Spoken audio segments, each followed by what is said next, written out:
Huh?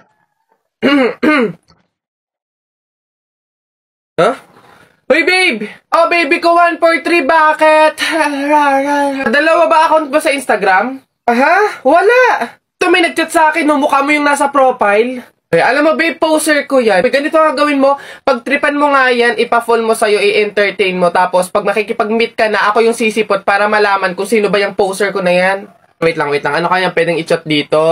Mahal na atake. Ay, hindi na yung agad-agad naman. Hello. Ayan, ayan, ayan. Ayan na, ayan na. Kumain ka na ba? Ano ba pwede i-reply ko? Ito na lang. Handa akong magutom para sa'yo! Anong magagawa? Laging natutulala. Ano pa ba? Send moan. Anong moan? Ang bastos mo naman, babe. Nakapagkita ka na nga. Ito na.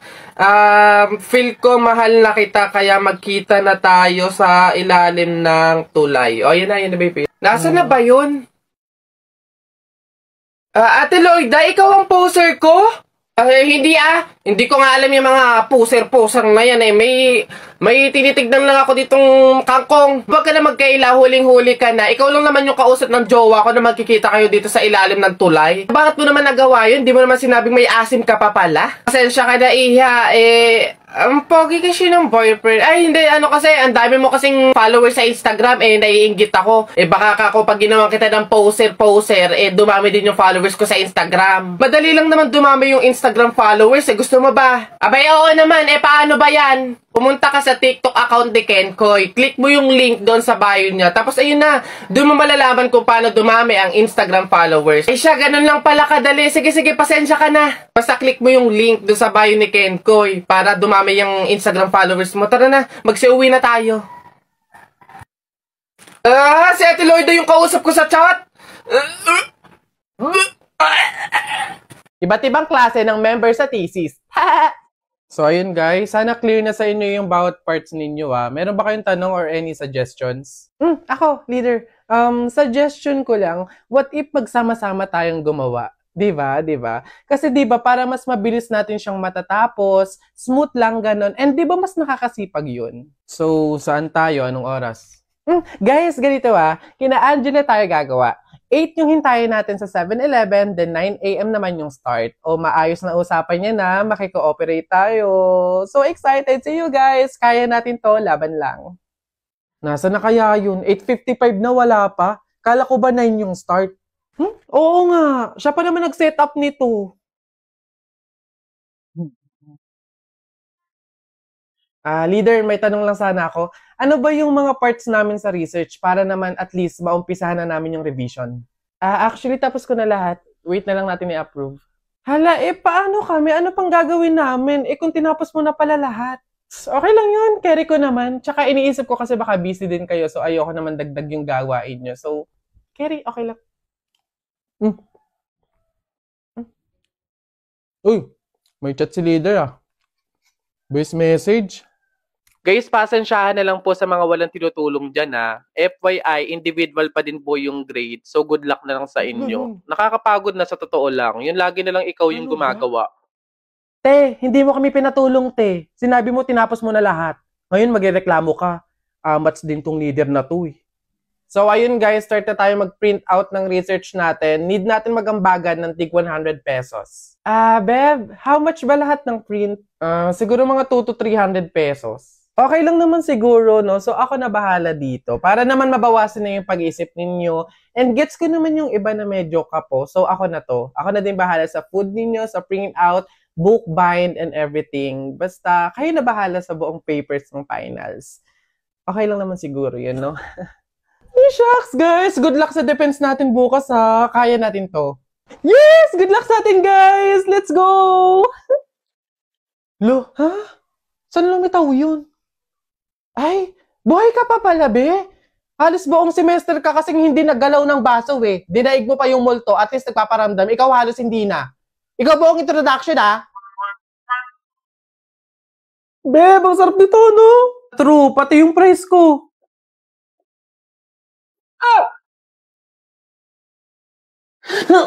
Aray! Ba't mo ako sinampal? Ingay mo ngumuya para kang kambing. Pet peeve ko yan. Sure ka ba dadating pa si Gemma? 1 hour na talaga tayo naghihintay dito. Parating na yun, hintayin pa natin. Hoy! Ano? Itigil mo nga yung legs mo para ka natatain na naiihi na inaatake na hindi mo maintindihan. Pet peeve ko din yan eh. Oo, tapos ano pa sinabi sa'yo? Magkita daw kami sa Talipapa ng 4 p.m. Feeling ko closure yun. Pero sa hindi ako papahalata. Teka nga, hindi ako makapokus sa story mo. Sa tigyawat mo ako nakapokus. Ay, sorry hindi ko kayang desisyonan yung mga pimple na to. Dahil kaya mo mag-Dr. Leo Acne Drying Lotion ka kasi 24 hours lang liliit magda-dry out at hindi nakapansin-pansin yung mga pimples mo. Hindi lang yan, makakatulong din to para sa mga future breakouts mo. O ito pa. It also works on stubborn acne marks to improve skin quality. Totoo pala talaga. Eto hindi na to character ha. Kapag may mga pimples talaga ako, eto talaga yung ginagamit ko kasi napakabilis lang makapagpatuyo ng mga tigyawat dahilan para bumaling at mawala. Isama na din yung mga acne marks, yung mga dark spots, tanggal talaga lahat yan, dahil promise, maglalagay ako nito sa mga tigyawat ko sa gabi, tas kinabukasan, dry na siya, yung hindi na siya masakit hawakan, then ayun, tuloy-tuloy na siyang mawawala. O siya, babalik na ako sa character ha. Beshi! Okay na, wala na yung mga pimples ko! Pero teka, naiinis pa din ako sa'yo. Baka buong pagkatao mo na yung pet peeve ko. Dak ka na nga.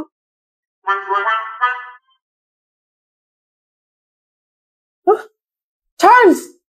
Sir? Ano to? Di ba sabi ko sa'yo, isend mo sa akin yung files 10 minutes after lunch? Yes sir, nabasa ko na po. Ano to? Late ng 5 seconds oh. Naku, hindi ko natatanggapin to ah.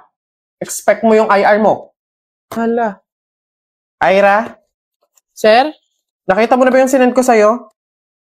Ipapasa mo yun sa akin lahat bukas ng umaga ha. Sir, 20 po kasi na task yung pinapagawa niyo po sa akin na sinend niyo lang po today.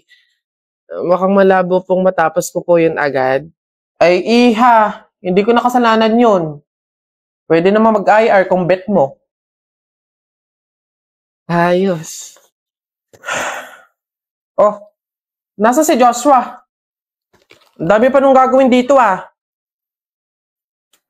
Hello, Joshua? Hello, sir. Nasaan ka na? Aba, ang dami mo pang gagawin na trabaho dito ah. Sir, hindi pa ako makakapasok ngayon kasi na-aksidente po ako eh. Baka nga po mapuputulan ako nung senda lang po ako ng med-cert, sir. Ay, hindi mag-araso ng med-cert ah. IR ka na lang muna. Eme. Gagi mga pare, gutom na ako ha. Tara sa BGC, restaurant tayo ha mga tol. Tara. Uy gagi, same pare, yung stomach ko, it's hurt pare. I'm gonna die. Tara na, kain na tayo. Dito, ano ba mga pare? Good day mga sir, can I have your order please? Ano na lang, 3 hamburger, 3 spaghetti, 1 pizza, tsaka 3 halo-halo. Ang dami yung order mga sir ha. Gagi, gutom na gutom kami, grabe, legit. Sobrang dami kasing shorty ngayon sa BGC. Sobre na, ang dami. Pagod na pagod kami, no? Ayan, 1,534 po lahat. Tanong ko lang din po kung meron kayong mga vaccination card. Vaccination card? Baka pwedeng pagbigyan nyo muna kami kahit ngayon lang, oh. Pasensya na po mga sir, hindi po pwede kasi requirement po yung vaccination card dito sa restaurant bago po kumain. Gagi, gutom na kami, oh. Consideration naman. My stomach is hurt na, oh. Baka naman. Kung wala po kayong mga vaccination card, labas. Dali. Bye-bye.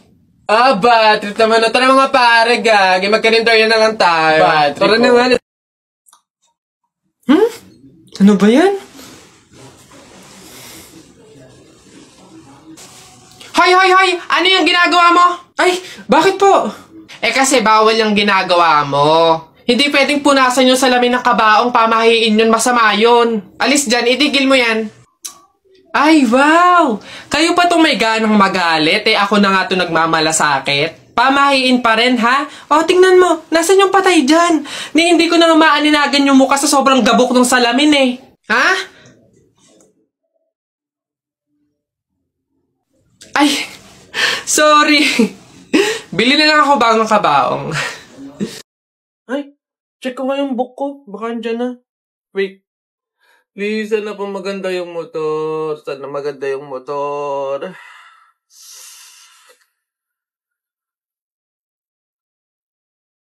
Pumputik. Bi, para kung tutumba sa motor na to. Parang mangalas yung motor pag ito yung sinakyan ko. Mano man...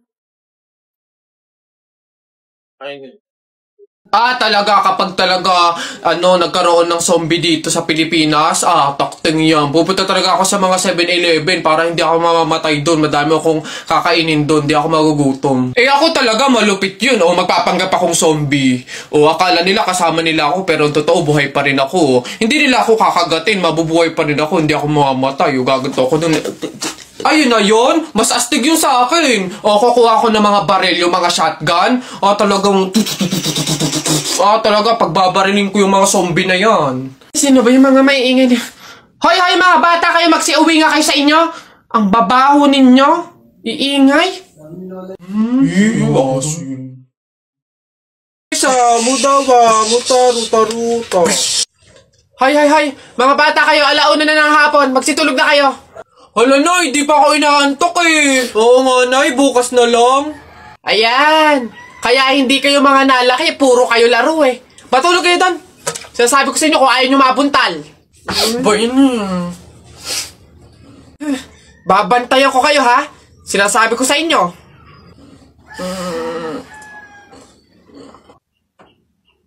Dali, matulog.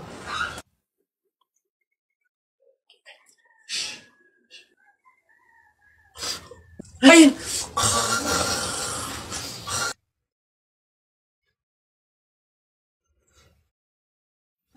Sabi ni Ninoy Aquino, lahat tayo pantay-pantay. Taas mo yung kilikili mo, lahat tayo patay! T-shirt mo puti, sapatos mo puti. Ikaw na yung nandyan, pero di ka pinili! Hoy! Anong sinabi ko sa inyo? Uwe! Itong mga basta.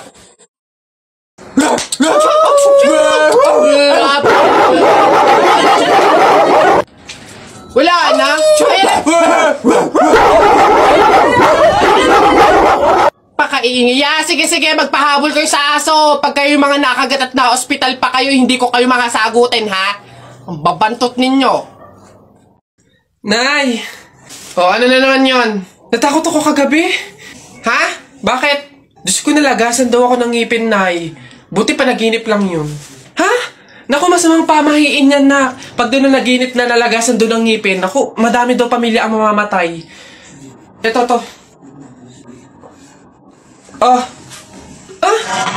Ano to? Yan. Sabi kasi na matatanda, kumagat ka daw sa kahoy para daw hindi matuloy yung masamang pamahiin. Dali na. Ang laki naman ito, Nay. Bakit ganitong kahoy pa? Ang laki-laki, oh. Huwag ka nang maarte dyan. Sinasabi ko sa'yo pag may nangyari masama sa pamilya natin. Ako, ikaw sisisihinan. Ang laki naman kasi nito.